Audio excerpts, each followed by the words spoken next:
to One-on-One Interview. My guest today is Valerio Romano from Vicente Sederberg. Good morning, Valerio. Good morning, Rick. Happy to be with you. Hey, how are you coping with all of this COVID-19? You know, in this time of incredible sort of tragedy for, you know, the country and the world, it's really interesting to, you know, to be living through this. I have a pretty full house here. I got, you know, 3 kids and 3 dogs and a wife, and it gets a little hectic around here, but we're doing our best to make it through. And we're just lucky to be where we are and not be experiencing the suffering that some folks are. You know, one of the things that I'm thinking, you know, as far as having a young family, you know, this is probably a great time on that end of things that spend with your young family. You don't normally get to do that. Yeah, that's right. You know, being with the kids. I mean, I have, you know, from 11 to 3. So, you know, I've been spending a lot of time with my 3-year-old that normally I wouldn't. Yeah. So it's been, you know, I don't want to make light of what's happening, because it is horrible, but in some ways, yeah, it's been great to be that close to my family. Yeah. I always try to look at the positive things. You know, Yeah. There's no traffic. The pollution levels are dropping. Yeah. Gas prices are low, you know. But Yeah. unfortunately, One thing, I'm not driving in and out of Boston. I almost want to do it just so I can experience not having any traffic. right. I know, that's incredible.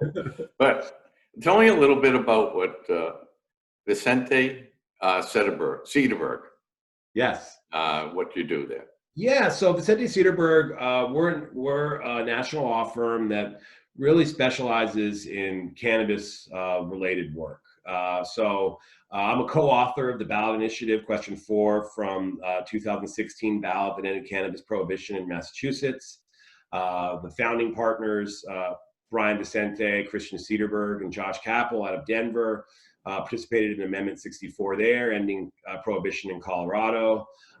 We've worked with other state and local governments in crafting legislation, regulations that creates a thoughtful approach to ending cannabis prohibition, whether it's medical or adult use. We get licenses for hopeful operators and keep those businesses compliant after they open up. And we do a lot of corporate work, whether it's mergers or financing. We have a very, very strong corporate department headed up by Charlie Albacetti, a partner at VS. And then we also, you know, do, you know, other services sort of related. We have a, you know, distressed asset bankruptcy type service. We have a litigation practice that's emerging, but it typically has a sort of a cannabis industry hook.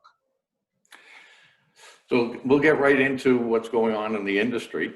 You know, obviously everyone's business had to change a little bit. Now it's the government is asking for only essential businesses to be operating. So how are the cannabis dispensaries and growers, how are they dealing with that? Can they operate? Yeah. So what's a shame is that out of the jurisdictions around the country that had an adult use cannabis recreational retailer market, Massachusetts is the only one that during COVID-19 has actually shut that down and decided that those are non-essential businesses. The Cybersecurity and Infrastructure Security Agency, you know, a federal agency, has developed an advisory list of critical businesses, and it's only advisory. It's not federal directive. And then jurisdictions can add or subtract from that list. And so in Massachusetts, the governor's office, Governor Baker, has created a list. And interestingly enough, gun shops and gun ranges were initially on the essential business list, but cannabis retailer for adult use or recreational were not. But medical does remain on the list. And so sort of the way it works is if you're co-located medical and adult use retailer, you have to shut down the adult use portion. If you're adult use only, that all has to be shut down. And then for cultivation and product manufacturing, unless you have a medical component, for adult use, you can keep your plants going, but you're not supposed to plant new seedlings or create new plants. But you can have a minimal staff, exercising separation, 6 feet apart, and masks and other thoughtful ways of not spreading the virus. And you can keep your cultivation and product manufacturing facility going. So, I don't get the reason why the adult use would be different from the medical, because at this time, with people having such anxiety and this helping a lot of people, and a lot of people don't have that medical cannabis medical license or ID, that they can get it from a medical dispensary. So I'm not sure why they don't have a carry out, a sidewalk, a curbside delivery, or just a home delivery service. Yeah, I mean, delivery has been very controversial in Massachusetts. It's funny. Cannabis is sort of ubiquitous, right? It's everywhere. I think that's one of the strongest reasons to have a taxed and regulated cannabis market, and not to be fearful of this. But yeah, I mean, people are generally scared, and people use cannabis to satisfy that sort of anxiety that people have. I mean, during the Great Recession, alcohol use spiked. Today, during coronavirus, there's data to show that, alcohol use has increased by as much as, almost 30% nationwide. And cannabis use would also help in the same way. It's funny, liquor stores, or package stores as they're called in Massachusetts, are essential businesses, but cannabis retailers are not. And one of the big problems that you have there is that some folks just do not get medical marijuana licenses for one reason or another. One, they don't want to be associated with a database showing that they use cannabis. Two, they might not want to pay the fee for getting the medical license. Sometimes, particularly with veterans, have a mistaken belief that their veterans benefits might be prejudiced should they become medical marijuana patients. And so instead they go to cannabis adult use retailers to find cannabis, even though they would qualify under the medical program. They just, for one reason or another, don't. And we are now cutting off access to cannabis to that great portion, at least taxed and regulated cannabis. As co-author of the ballot initiative that ended prohibition in 2016, I can tell you that one of the goals in what we drafted was to end the unregulated, or people call it the black or illegal market, but unregulated market, to end that market and tax and regulate it. And by doing this, you've really hurt cannabis retailers, and you've also created, an incentive for that unregulated market to continue. We weren't doing a very good job of getting rid of it in the first place, and eliminating adult use marijuana retailers during this COVID crisis has exacerbated that. Obviously, we're commercial real estate. I have to ask the question. Yeah. How did these cannabis and growers and all that, how do they deal with the property? How does a landlord evaluate what they should be charging a lease for, the terms they need to be putting in, things like that? Sure. So, I mean, it's good when you're having this discussion to separate the different uses. And let's just talk about the three fundamental uses: cultivation, product manufacturing, like making infused products and edibles, and then retail or dispensing. And so whether it's medical or adult use, it's effectively the same activity. And so if you separate out cultivation and product manufacturing, which I think is valuable to do, let's start with those two. It's not reasonable to charge much of a cannabis sort of tax for cultivation or product manufacturing facility. There's plenty of old mill or green space in Massachusetts where that activity would work well. Most jurisdictions have created their own local zoning bylaws, and whatever form of government it is, using the town form of government, that zoning bylaw passed at 2/3 of town meeting at some point, and that will show you where you can have one of the business types: product manufacturing, cultivation, or dispensing. And then there's going to be some setback provisions that are typically within that also, whether it's 500 feet from K through 12, which is sort of the state standard. There's an antiquated provision in a lot of these bylaws that you got to be a certain distance from places children commonly congregate. But let's say you have a properly zoned business that fits the setback. It is an attractive business. Folks are looking for these properties throughout the Commonwealth.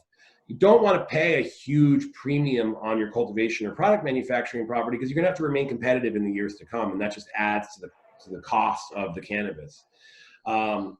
And so that's one way to look at it. And the more controversial use is the cannabis retailer or adult use. That can be, that's where you really have citizenry show up in opposition at your local permitting meetings. Most cities and towns have created a special permit requirement. And so getting through that can be difficult with engineering and architecture, legal, and it can be very expensive. But in order to apply for a cannabis license in Massachusetts, typically you have to have a property under agreement. And if it takes up to 2 years before you get open, you're paying for that property for all those 2 years. And so one of the things a landlord or a property owner can do to make their property more attractive is to have some conditions in the lease or the purchase and sale that allow the applicant to at least get provisional license from the Cannabis Control Commission and get special permit from the municipality before they have to go really hard with money or before they have to actually enter into a binding, ultimately, agreement. So what we like to do is we like to, work with property owners and landlords on creating a binding LOI. So our clients will put some money down as consideration to lock down the property, but they're not bound to a 5 or 10 year term or to purchase the property until they know that they have that fundamental licensing done. Well, I think now with this whole COVID-19, you're going to see how it's affected so many retail strip plazas, just retail in general, and restaurants, things like that. After we come out of this, there's going to be a lot of space that's going to be vacant because a lot of them are not going to be able to sustain themselves during this tough period. And landlords are going to have to look at it a little differently, I think, as well as cities and towns, because you don't want all those vacant spaces. So, as far as my thinking goes, I would think that there's going to be a lot of opportunities out there. And I could be wrong. No, I think that's absolutely right, particularly in the retail. I mean, the issue is that, zoning for cannabis has been, it's tough. Originally in the first few years, our previous attorney told cities and towns that if they don't zone this, it can go anywhere. So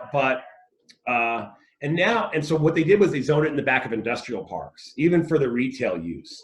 That has recently changed some, and now more and more cities and towns are approaching the retail use as what it is. It's fundamentally a retail or commercial use, and they're zoning it in their retail and commercial districts. But that brings out a lot of sort of opposition from the prohibitionists in those cities and towns. And you'll get them to show up in droves at meetings and oppose your use. And when you're in front of zoning boards or city councils or planning boards, whoever is the special permit granting authority, then you're really trying to figure out your best way to make it through when you have that incredible opposition from folks that are around there. The biggest opposition comes from residential. And what's interesting about cannabis is that there is no data anywhere to suggest that property values of any type go down. They all go up universally. In the retail or commercial use, it's kind of like that broken windows theory, right? These are all immaculately kept businesses with beautiful facades, security cameras everywhere, and usually there's some sort of security agent working on site. And, and then typically there is, people pay a slight premium for the cannabis use, so comps go up. Like in office parks and industrial parks. And so more and more this use, it's borne out that property values just do not go down. They go up in every jurisdiction. So it's just a matter of getting to prove to the people in the community that this is a positive thing to them. Yeah. And we know it is from the results we've seen from all the other dispensaries and growing facilities. It is a positive thing for the communities. Well, I mean, let's think about what the perceived harms are, right? So, adolescent marijuana and drug use, right? That's one of the perceived harms with having cannabis businesses in your jurisdiction. Colorado, which is it probably has the most developed cannabis market anywhere in the country, adolescent marijuana use is lower than the national average, right? So that's one of the perceived harms. Data does not bear out that goes up. Sort of like alcohol. If it's taxed and regulated, in a thoughtful manner, hopefully it works. I look at Europe as a good example where, there isn't this incredible alcohol prohibition. Younger people aren't drinking as much as they do in the United States because it's not, prohibited in that sense. So anyway, marijuana use does not go up for adolescents. Crime goes up. That's another, sort of perceived harm. Just does not bear out. We just talked about this broken windows theory. There is no data showing. In fact, crime goes down because of the highly regulated nature of these businesses. And there's data out of California where all the police reports were pulled before a dispensary shut down, and crime went back up after the dispensary left the area. And then, property values we already talked about as well. So these three fundamental perceived harms don't even bear out. They don't exist. And so this is really a net positive. And then you mix into that the fact that the host community gets, host community fees, which can be fairly significant if the business is doing, 10 million a year and you're getting 6% of that, that can be some fairly significant money. So host community fees, and just a really responsible business who's beholden to the local community as well as the state. So yeah, it can be a real positive for the community. So when someone is thinking about entering into this business, between your licensing and permitting and all the regulations you have to abide by, the zoning issues, all the things you have to do with the community, it'd be crazy if they don't hire an attorney or some type of a law firm that specializes in this. It's just so complicated. Well, yeah, between the adult use regulations, the medical regulations, the co-located regulations, and all the ancillary things that you need to know, whether it's fire safety code, food service, there's just voluminous thousands of pages of things that you need to know. I mean, not even the cannabis control commissioners know this stuff, backwards and forwards. There's just too much to know. So yeah, one of the main ways that we add value to license applicants is by having been through this process so many times with so many different businesses. We know what inquiry notices and requests for information the commission is looking for. We know how to respond to them. We can move you through the process much quicker. And when you're carrying property and you have, one of the big things in Massachusetts, the slow rollout, is we have thousands of people around the state waiting for jobs. We have host communities waiting for host community fees and payments. We have property owners with old rotten mill buildings that have, environmental issues waiting for cannabis businesses to come in and clean them up and open them up and beautify them. We have, and so there's all these things that are waiting. And so it's really incumbent on the commission and the host communities not to impede, but to move this process forward. And that can be the hardest at the local level. The commissioners are doing their best. If you have a cookie cutter application that doesn't upset the apple cart in any way, they're going to move you through the process. If you have something funky about your application that isn't exactly the way the process looks for, it can slow you down significantly. And so we're working with the commission on getting those various applications done. I want to just emphasize that in the era of COVID-19, shutting down adult use retailers it's incredible because we have people waiting for this. We're the only jurisdiction in the country that has shut down adult use retailers, and we have people who need this valuable access to cannabis. And so, yeah, I mean, if hopefully we can get them open back up, and then when they open, after we get through this crisis, it's a boon to host communities and to the state as a whole, both financially and taxing and regulating this, what people are using anyway. Yeah, I hope so. Well, if people want to hear more, we were supposed to have our panel discussion on end of March, and obviously all of this happened. So we are rescheduling to probably in August, and we hope you're going to be on the panel at that time.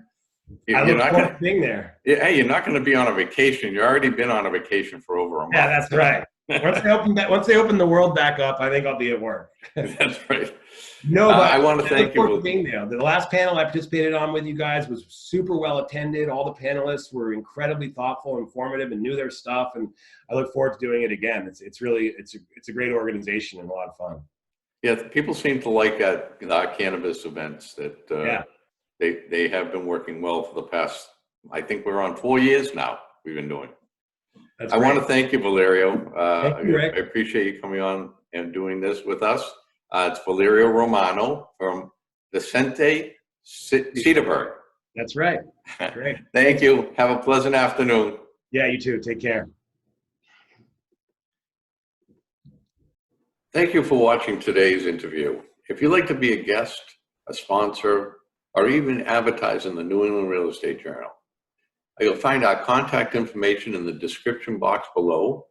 You can also find all our social media platforms so you can follow us, and please subscribe to our YouTube channel.